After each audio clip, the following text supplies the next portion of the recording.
इस वीडियो को लास्ट तक जरूर देखना है अगर आप एक सीएपीएफ एस्पिरेंट है या सीएपीएफ में अपना एक करियर देख रहे हैं as an officer, as an assistant commandant. जो ये कॉमन क्वेश्चन रहता है कि सर मेरे लिए बेस्ट सुटेबल सीएपीएफ फोर्स कौन सी है। Even Afghanistan out of India हमारी एम्बेसी है, उसको गार्ड करने का काम भी आईटीबीपी करती है। अगर किसी को पीसफुल लाइफ चाहिए, ऐसा रहता है कि मुझे तो मेट्रो सिटीज में सर्व करना है, तो उनकी फर्स्ट प्रेफरेंस रहती है CISF. Hello everyone, welcome to AVKS academy. मैं Naveen Shokan, exam consultant at AVKS academy, आपका स्वागत करता हूं। काफ़ी सारे स्टूडेंट्स का एक डाउट रहता है कि sir which CAPF force is suitable for me. कौन सी सीएपीएफ फोर्स मेरे लिए बेस्ट सुटेबल है, या मुझे किस फोर्स को फर्स्ट प्रेफरेंस देना चाहिए, या कौन सी सीएपीएफ फोर्स मुझे ज्वाइन करनी चाहिए। तो इन सभी जो ये डाउट्स हैं, आपके इस वीडियो के बाद सारे डाउट्स क्लियर हो जाएंगे। स्टार्टिंग में मैं आपको पांचों फोर्सेस की जिनमें डायरेक्ट रिक्रूटमेंट है, जिनके लिए आपका एग्जाम है, उनकी एक ब्रीफ इंट्रोडक्शन दूंगा, उनके मैंडेट के बारे में बताऊंगा। और इतना डिटेल में मैंडेट ना आपको किसी यूट्यूब वीडियो पे मिलेगा, तो इस वीडियो को लास्ट तक जरूर देखना है अगर आप एक सीएपीएफ एस्पिरेंट है या सीएपीएफ में अपना एक करियर देख रहे हैं as an officer, as an assistant commandant. तो ये वीडियो आपके गोल को फाइनल करने के लिए, आपके ड्रीम को अचीव करने के लिए काफ़ी हेल्पफुल होगी। आपकी नॉलेज जो सीएपीएफ मैटर में काफ़ी इन्हेंस करेंगी, और जो ये डाउट है कि कौन सी फोर्स बेस्ट सुटेबल है सीएपीएफ में ज्वाइन करने के लिए, उसका आंसर देगी।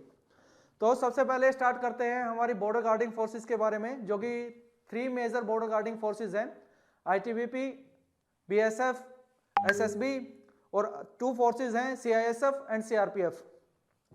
तो सबसे पहले आईटीबीपी के बारे में भी स्टार्ट करते हैं, क्योंकि मेरी फर्स्ट प्रेफरेंस भी आईटीबीपी थी। तो ITBP Indo Tibetan border police, इसका मैंडेट जो हम इन जनरल हम सब जानते हैं कि इंडो जो चाइना बॉर्डर है या इंडो तिब्बतन बॉर्डर है, इसको गार्ड करने का है, जो कि हमारा पूरा जम्मू कश्मीर से अरुणाचल प्रदेश तक जो भी स्टेट्स हमारे टच करते हैं चाइना से, उन स्टेट्स में गार्ड करती है बॉर्डर एरियाज में। बट इसका मैंडेट केवल यहीं तक नहीं है, आईटीबीपी का मैंडेट काफ़ी डाइवर्स है। आईटीबीपी एक ऐसी फोर्स है जो कि लार्ज स्केल पे सिविक एक्शन प्रोग्राम्स कंडक्ट करवाती है बॉर्डर एरियाज में, जैसे कि health camps, educational camps, awareness about various government programs, जैसे सोलर सेल के बारे में है या सोलर एनर्जी के बारे में है, या काफ़ी कोविड से रिलेटेड ही हम देख लें, क्योंकि आईटीबीपी का कितना इंपॉर्टेंट रोल रहा है। इवन इन दिल्ली जो सरदार पटेल हॉस्पिटल है, कोविड सेंटर है, वो इस्टेब्लिश करने में आईटीबीपी का कितना इंपॉर्टेंट रोल रहा है। तो इसका मैंडेट काफ़ी डाइवर्स है। आईटीबीपी ही एकमात्र ऐसी फोर्स है सीएपीएफ में जो कि आपको माउंटेनियर सर्टिफिकेट प्रोवाइड करवाती है। इसका क्या मतलब है सर? इसका मतलब ये है कि आप एक माउंटेनिंग में अपना प्रोफेशन बना सकते हैं, आप प्रोफेशनल माउंटेनियर होंगे। इवन सीएपीएफ, आईटीबीपी सीएपीएफ के कुछ पर्सनल ऐसे भी हैं जो कि माउंट एवरेस्ट के माइलस्टोन को अचीव कर चुके हैं। और अगर आपको एक ऐसी एडवेंचरस लाइफ चाहिए जो कि हाई एल्टीट्यूड पे आपको सर्व करने का मौका मिले, इवन आईटीबीपी ऐसा नहीं है कि बॉर्डर एरियाज में ही आईटीबीपी आपको मिलेगी। आईटीबीपी के जो हेडक्वार्टर है वो दिल्ली में है। इवन आईटीबीपी की 8 जो यूनिट्स हैं, 8 बटालियंस हैं, वो आपको नक्सल एरिया में भी सर्व करती हैं, अदर फोर्सेस के साथ कोलैबोरेशन में वो सर्व करती हैं। आईटीबीपी का मैंडेट इतना डाइवर्स है कि जो इंपॉर्टेंट बिल्डिंग्स रहती हैं हमारी, जैसे कि लबसना है जहाँ पे सिविल सर्विसेज की ट्रेनिंग होती है, या जो even Afghanistan out of India हमारी एम्बेसी है, उसको गार्ड करने का काम भी आईटीबीपी करती है। यूएन पीस कीपिंग मिशंस में आईटीबीपी के पर्सनल जाते हैं, सर्व करते हैं। तो ये काफ़ी डाइवर्स मैंडेट आपको प्रोवाइड करवाती है, और ये भी एक रीज़न था कि मेरा फर्स्ट प्रेफरेंस भी आईटीबीपी था। आईटीबीपी की स्पेशलाइज्ड कमांडो विंग भी है, जो कि जिसको हम घातक कमांडो के नाम से जानते हैं। इवन जो वर्ल्ड के बेस्ट जो डॉग ब्रीड है वो आईटीबीपी के पास है, और इसका जो सेंटर है वो भी पंचकुला भानु में है, जो कि डॉग स्पेशलिस्ट सेंटर है आईटीबीपी का। आईटीबीपी के पास कौन सी डॉग ब्रीड है ये आप कमेंट सेक्शन में आप मुझे बताएंगे। अगर आपको पता है तो ठीक है, नहीं तो गूगल करके चेक कीजिए और कमेंट सेक्शन में बताइए। अगर ऐसी एडवेंचरस लाइफ आपको चाहिए, ऐसा थ्रिल आपको अपनी लाइफ में चाहिए, क्योंकि ट्रेनिंग आपकी मैसूरी में होगी और सुबह ठंडी में आपकी ट्रेनिंग होगी, आपको सर्व हाई एल्टीट्यूड पे मोस्ट ऑफ द टाइम करना पड़ेगा। आपकी डेपुटेशन हो सकती है एनडीआरएफ में भी, इसकी 2 यूनिट्स 2 बटालियन जाती हैं। तो ऐसी फोर्सेस में अगर आपको जाना है तो आईटीबीपी आपकी फर्स्ट प्रेफरेंस हो सकती है। दूसरा हम बात करेंगे बीएसएफ के बारे में, बॉर्डर सिक्योरिटी फोर्स, जो कि वर्ल्ड की लार्जेस्ट बॉर्डर सिक्योरिटी फोर्स है। हमारी अप्रोक्सीमेटली 2.5 to 3 लाख जो पर्सनल है बीएसएफ में सर्व करते हैं, और इसका काम जो प्राइमरी मैंडेट है इसका, तो अभी मैं इन शॉर्ट आपको समराइज बता रहा हूँ। डिटेल में ये है कि पीस टाइम में अलग रोल रहता है, वॉर टाइम में अलग रोल रहता है। तो इन डिटेल वीडियो हम जब फोर्स स्पेसिफिक वीडियो बनाएंगे तब उसमें बात कर लेंगे। इन शॉर्ट क्या है कि इंडिया पाकिस्तान बॉर्डर को गार्ड करने का और इंडिया बांग्लादेश बॉर्डर को गार्ड करने का काम हमारी बीएसएफ करती है। बीएसएफ एकमात्र ऐसी फोर्स है सीएपीएफ की जिसकी खुद की वाटर विंग और एयर विंग भी है। वाटर विंग आईटीबीपी के पास भी है, लेकिन एयर विंग केवल बीएसएफ के पास है। तो सिविक एक्शन प्रोग्राम्स भी बीएसएफ करती है। इवन जो नक्सली एरिया है, जो नक्सलाइट एरिया है, बीएसएफ की बटालियंस भी उसमें जाके सर्व करती हैं। 3 बटालियंस बीएसएफ की एनडीआरएफ में जाके सर्व करती हैं एज ए डेपुटेशन बेसिस पे। अगर आपको एनएसजी ज्वाइन करना है इन फ्यूचर तो हाई चांसेस है बीएसएफ से डेपुटेशन लेने के। यह है कि बीएसएफ जो पाकिस्तान के साथ हमारा टेंशन में ही रहता है ये एरिया, तो बीएसएफ जॉइंट ऑपरेशंस करती है हमारी आर्मी के साथ, इंडियन आर्मी के साथ।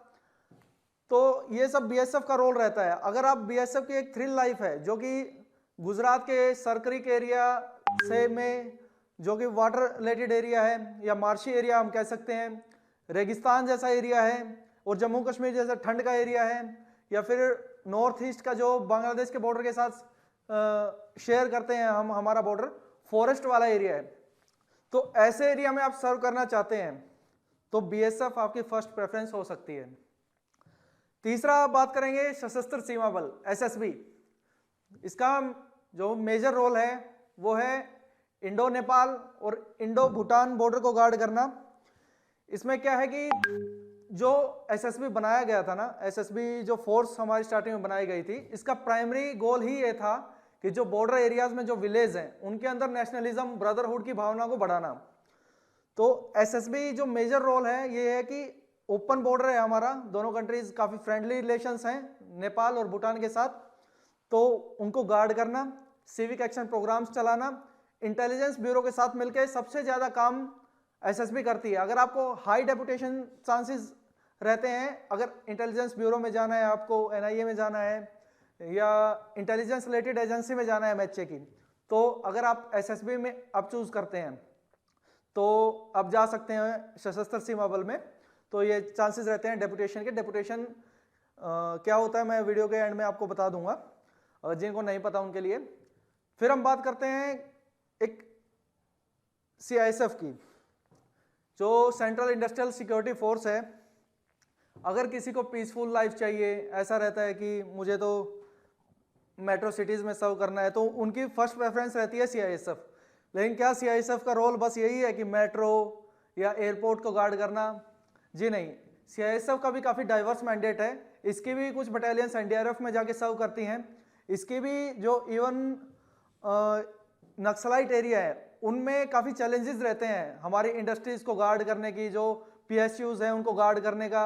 इवन एक स्पेशलाइज्ड इसकी फोर्स है निंजा, वो भी है। अगर आप जो हमारी सिक्योरिटी फोर्सेस रहती हैं, जैसे जो सिक्योरिटी प्रोवाइड करवाती हैं किसी वीआईपी को, जैसे कि Z plus security, Z security, Y security, X security, तो अगर आप सीआईएसएफ में हैं तो हाई चांसेस हैं डेपुटेशन के इन फोर्सेस में जाने के।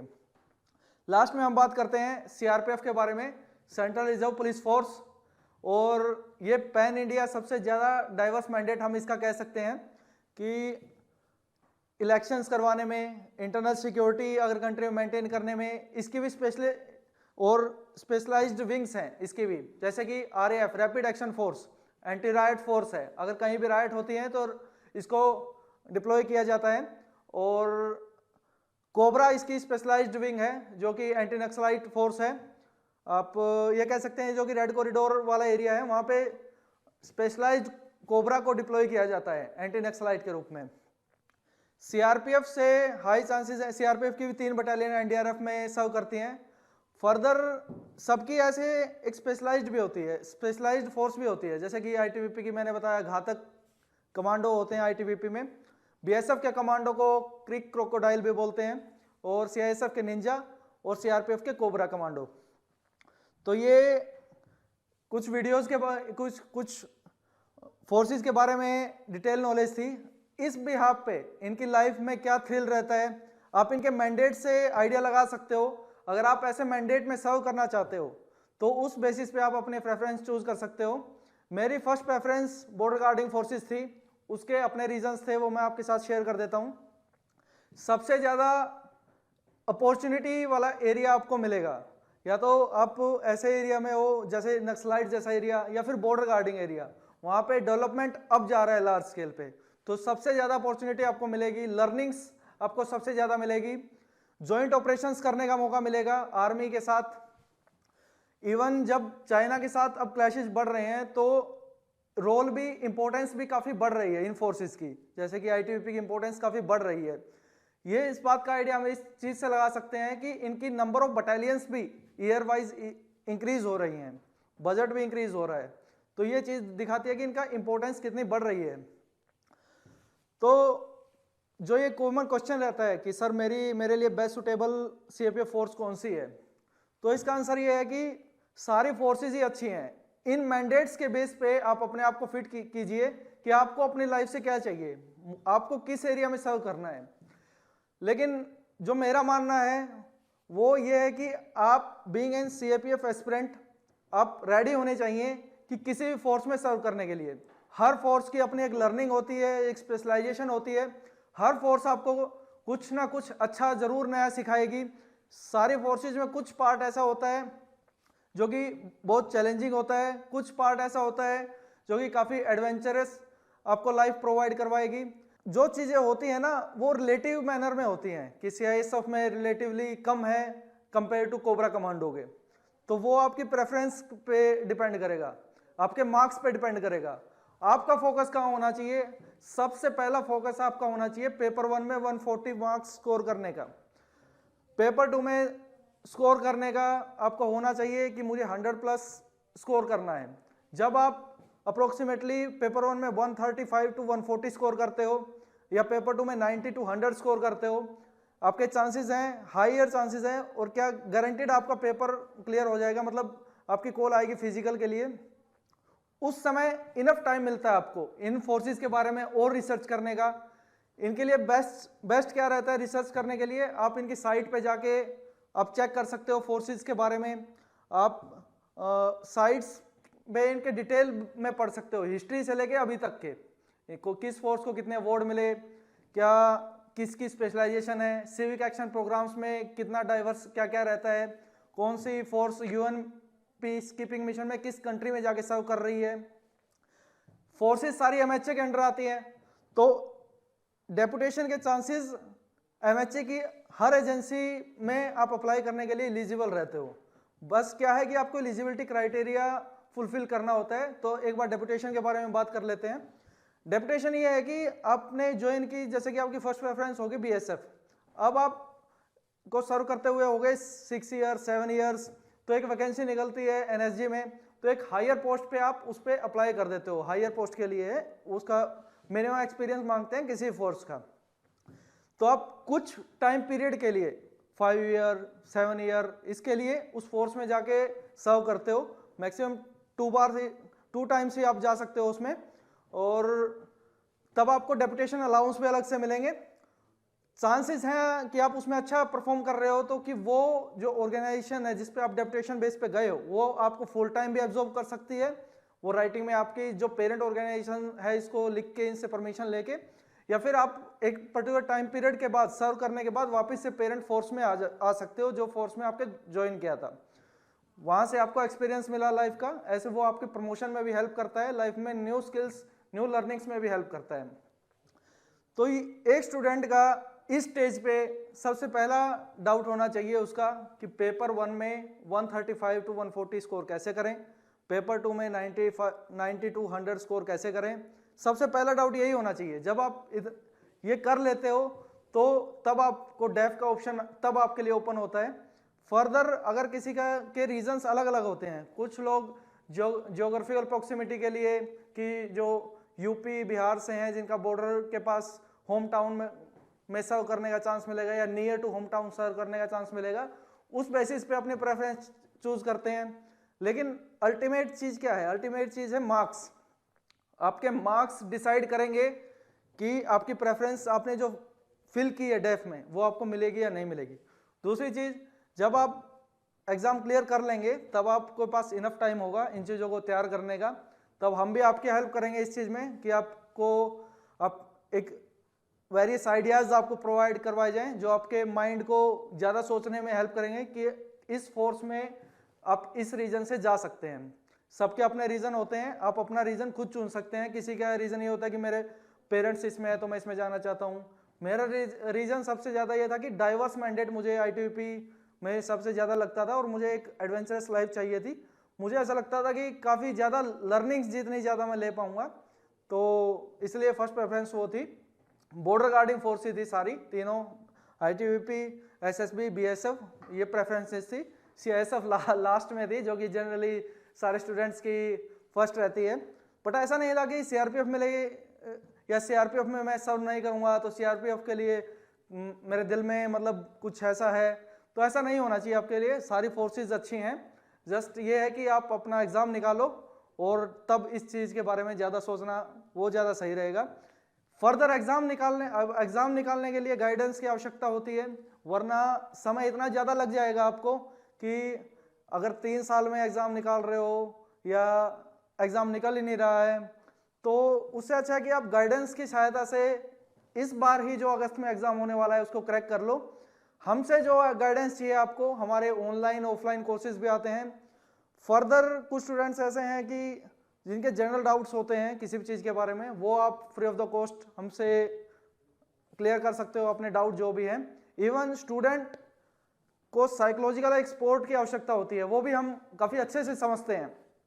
इसीलिए हमने किसी इंडिया में कोई सरकार के अलावा ये सुविधा नहीं प्रोवाइड करवाता कि स्टूडेंट साइकोलॉजिकल हेल्पलाइन नंबर हमने प्रोवाइड करवाया है, जिसमें आपको कोई भी डाउट आ रहा है अपनी स्टडी में, आप डिप्रेस फील कर रहे हो, मोटिवेशन नहीं आ रही, समझ नहीं आ रहा स्टार्टिंग कहाँ से करूँ, तो ऐसी चीज़ों के बारे में आप डाउट क्लियर कर सकते हो। कोई चार्जेस नहीं है किसी प्रकार के। ये प्लेटफॉर्म्स डेडिकेटेड टू CAPF है, डेडिकेटेड टू CAPF एस्पिरेंट्स हैं। ठीक है, अगर आपको जो भी हेल्प चाहिए आप हमसे बिंदास पूछ सकते हैं। ठीक है, आज के लिए इतना ही रखते हैं, जल्दी मिलते हैं नेक्स्ट वीडियो में। थैंक यू, जय हिंद।